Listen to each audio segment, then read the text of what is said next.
We had a bit of a tease at the start of the year, but I finally finished upgrading and redesigning my living room. I am so excited to show all of you. We're going to be talking about both the tech and the design and furniture and everything like that. Feel free to jump around and skip chapters to whatever interests you, but I want to get started with the entertainment center, which is basically the brain of the living room and my entire apartment.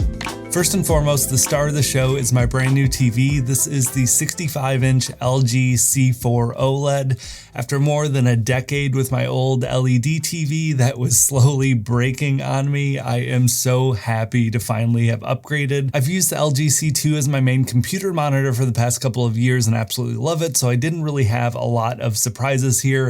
It holds up and then some in the larger size for a living room. Having proper HDR and those incredible OLED blacks was a real game changer for me. I was really torn between the C series and the G series for the LG OLEDs. I have a giant south-facing window in my living room. I was worried it just wouldn't be bright enough for daytime viewing, but it definitely has not been an issue for me. It's arguably too bright when the lights go out, so it's more than enough for daytime if you've been on the fence. And if you've been on the fence with an OLED in general, I can't recommend it enough. Pull the trigger on it. It is amazing. Behind the TV, I have some strip lights from Charra. I'm a huge fan of having that extra ambient lighting just for the overall look of the room, but it also helps a lot with eye strain. For audio, I went with the Samsung Q600C soundbar and subwoofer combo. It seems like the 990 series is the ubiquitous go-to for most people, but the price was super steep and I'm in an apartment and can't really blast audio all too loud anyway. So I went with that budget option and I've been really happy with it. It came out to about $300 when I bought it. I'm not sure what the current price is now. I'll put a link in the description down below. But if you've been eyeing that 900 series but just can't justify the steep price point, this would be a really good way to go. Since upgrading the TV, I've also moved my Xbox Series X out of my office and into the living room. It's been really nice being able to play on the big screen on the couch again after a few years of having it in here. And although the C4 is a smart TV, I don't actually use any of the smart TV features. I never connected it to the internet, so I don't have to worry about the ads and updates and annoyances all the time. I'm running through an Apple TV 4K. I believe I have the first gen one. I haven't had any reason to upgrade, but that's been working really well for me. One of the main reasons for that, I have a really big Plex library and the Apple TVs play really well with the codecs for most of my video files. I mentioned earlier that the entertainment center is kind of the brain of my entire apartment. I have my modem and router tucked away inside of the entertainment center on one side, and on the other side I have my server, which is an M1 Mac Mini with a 10-bay hard drive enclosure attached. I run this as direct attached storage instead of a NAS system. This way I'm able to use Backblaze to back up my entire Plex library for a few dollars compared to NAS systems you usually have to pay based on the amount of storage. I mostly use the Plex server or streaming services to watch TV or movies, but I also made an upgrade on the antenna front. I actually got a Tableau TV box and a Clearstream 1 Max antenna last year. My wife and I were having a lot of trouble getting certain stations in for watching sports during the Lions season last year. So I looked into it. There were a couple of really good YouTube channels with a ton of info, and this combo has been working really well for me. The antenna then can run through the Apple TV, or I can play it on my phone, and it's all wireless. I actually have it in another room so I can get the best reception possible. The entertainment center itself is a new addition as well. It's really tough to find an entertainment center that'll house all of this different stuff. There was a bit of an issue with the lack of airflow to the server because the cabinets are fully enclosed, but I actually found some fan mounts that you can install into different cabinets for like AV setups like this. It's worked really well and the temps have stayed nice and low for me. I actually just cut a hole for the exhaust fan for the hard drive bay, and then I cut a hole for a fan intake. Really clever and not very expensive solution to get some proper airflow if you want to use enclosed cabinets like this. In the future, I'd love to have a proper server room and at least a little mini rack to tuck away somewhere, but options are pretty limited when you're in a rental apartment and you can't do any major modifications. So in the meantime, this has been working really well for me. Really quick though, before we get into the rest of the living room, I want to give a huge thank you to Soundcore for sponsoring this week's video and introduce you to their brand new Rave 3S AI party speaker. Although it's not a permanent part of my living room setup, this thing has been absolutely awesome. I've had the pleasure of testing it out for the past few months, and it has been the star of the show whenever we have people over. Not only is it the biggest and loudest Soundcore Bluetooth speaker I've ever used, it also has dual wireless microphones and an amazing AI-powered vocal remover that makes it the most powerful and effortless karaoke setup for parties that I've ever seen. It has 3 2.5-inch full-range drivers and a 6.5-inch woofer to cover the low end with 200 watts of total power.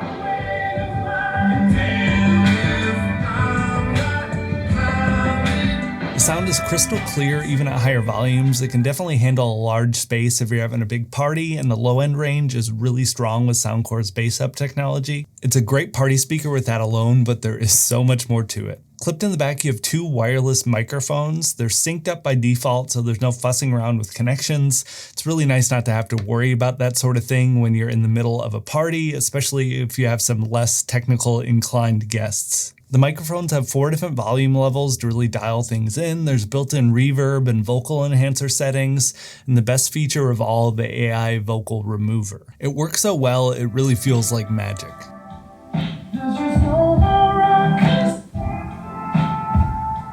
There's 4 accompaniment levels to the vocal remover, so you can adjust things if you're not feeling very confident in your singing ability.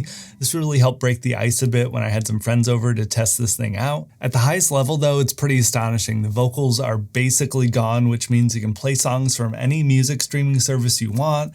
There's no more searching YouTube for karaoke versions of specific tracks or anything. Spotify and most other apps also have the lyrics built in, so you can just connect your phone like any old speaker and you're instantly ready with a proper karaoke setup with almost no effort. It really has been great. I'm not much of a karaoke guy myself, but my wife really loves karaoke. She's been using this thing nonstop since we got it. My friends also really had a blast with it after our Super Bowl party this year. There's a built-in battery that lasts 12 hours too, way longer than I expected for a speaker of this size. The lighting is also really fun. There's 26 different settings for the built-in hexaglow lights, and everything is fully customizable with the Soundcore app. I can't recommend it enough if you or your friends and family just want a really big speaker for parties or have any interest in setting up some really simple and fun karaoke. The overall experience has been great, and it's truly been the most effortless setup I've had. Be sure to check the link in the description down below if you want to learn more, pick one up for yourself. Huge thanks again to Soundcore for sponsoring this week's video. My goals when I was designing and setting up this space were pretty simple. I'm a huge fan of that sort of clean, minimalist type of aesthetic, but I also wanted something that was really warm and cozy at the same time. I'm really happy with the end result here. It's still a pretty minimal and simple type of look, but there's lots of rounded edges and interesting textures and warm tones. The entertainment center was the tech star of the show, but the design star of the show here is the brand new sofa, which I am just so incredibly happy with. This is a Camaleonda sofa, and it really is the centerpiece and main feature of the entire room. I basically designed everything else around it. The original Camaleonda sofa is from Mario Bellini. They actually cost like $20,000 or $30,000. I'm definitely nowhere near that wealthy to afford it. I actually found this one as a replica from SOHNNE Furniture. If you've seen any of my office tour videos, I've had a lounge chair from them for the past couple of years and was really happy with the quality, and it definitely continues on here. I would imagine the design is somewhat polarizing, but I really love it. It strikes a really good balance of aesthetics, but still being comfortable. Usually you kind of have to pick one or the other. You can get those classic oversized Midwest sofas with cup holders built in, or you can get something that looks nice but is really uncomfortable to sit on for any extended period of time. Each one of those little bubbles are filled with like polyurethane foam, and I think it's really comfortable and still just looks great and clean and nice. It's also really great for flexibility. It's all entirely separate pieces, so you can configure it whichever way you want. I thought that was really important if I was going to get, a better quality sofa. I wanted to make sure it would fit in somewhere else because I am renting right now. So I didn't want to design permanently for the space I'm in. It's really great to know I can make, a love seat and a lounge chair out of this if I ever needed or wanted to in the future. Tons of different configurations there. I also really love this color. It's somewhere in between a hunter green and an olive green. It looks really great in the space, and I found some really fun throw pillows actually on Amazon. I was surprisingly impressed with the quality there for, being budget, cheap pillows. I wanted to continue with that softer, bubblier look onto the tables as well. The coffee table is pretty cheap. I found it on Wayfair. It's made of walnut, but it's not a solid piece of wood. It's not the sturdiest table ever, but it's more than enough for a coffee table. The side table I have is also something really impressive. I got it from Sewn Furniture. It's a replica of the turned stool from Eames. Really happy with that, and I think it just adds that sort of funkier, 1970s type of look with the sofa. Off in the corner by the window, my wife has her desk, which is for computer work, but mostly for like crafts and painting and stuff like that. She does a ton of painting and letter writing and everything in her free time. So she has a bunch of, watercolors and paints and markers and pens and pencils and all of that. I 3D printed a few different organizers for her. I think they add to this sort of aesthetic for the entire room and are really functional. She's been really happy with them, and I just love the overall look and design. And the office chair is something I don't know if I can recommend for anyone getting used to, Herman Miller Aeron chair in my office. I'm used to those good ergonomics. This is definitely not the most comfortable chair, but it looks really nice. We actually found it at Home Depot. A few other little accessory items I wanted to touch on. The rug underneath all of this is brand new as well, and I am really happy with it. Just those rounded lines and edges. Has a really great 3D texture to it, which makes it a little annoying to vacuum, but I think it looks really nice in person. Because our living space and apartment is almost one giant room altogether, having that big rug really separates the living room area from the rest of the apartment. And the art around is mostly just cheap prints I found on Amazon, with the exception of my Stuff You Should Know tour poster from back when I lived in Detroit, as well as my space cat that I found on Etsy. I ordered it custom and picked the size. I didn't really realize how big it would be until I got it in person. It is truly a statement piece in our living room now. My wife and I joke, that is the biggest sign that we are people in our 30s without kids. I found the curtains on Amazon. I really love that sort of golden brown type of look. They're also velvet to match the texture of the sofa. I have a really nice plant set up next to a table lamp as well. The plant pot was from a local nursery here. It's actually an outdoor plant pot, but again, I just love that sort of earthy texture. I try and incorporate as many of these natural textures as possible. The plant itself is a fake eucalyptus. I think it passes pretty well, and I also put some fake moss around the top just to add a little bit more convincibility to it. And the floor lamp was a bit of a gamble. I wasn't really sure how it was going to work in the room, but I think it ties everything together nicely. In the future, I still want to add a few more accent lights. I'm just a sucker for those, warm accent lights to have all the time, but still have it be, a little bit darker and moodier inside. And if you watched the update in January, you might remember my Dreo tower fan heater that I had. I actually did have to move that behind the sofa to the other part of the room. My cat was really mad that we moved his scratcher, but that's still in use. I just had to move it around.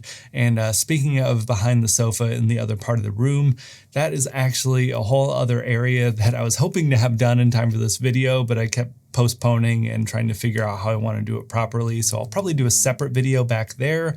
It'll be sort of a little music playing and listening room with my vinyl setup and my guitars and all of that sort of stuff. So stay tuned for that at some point in the future.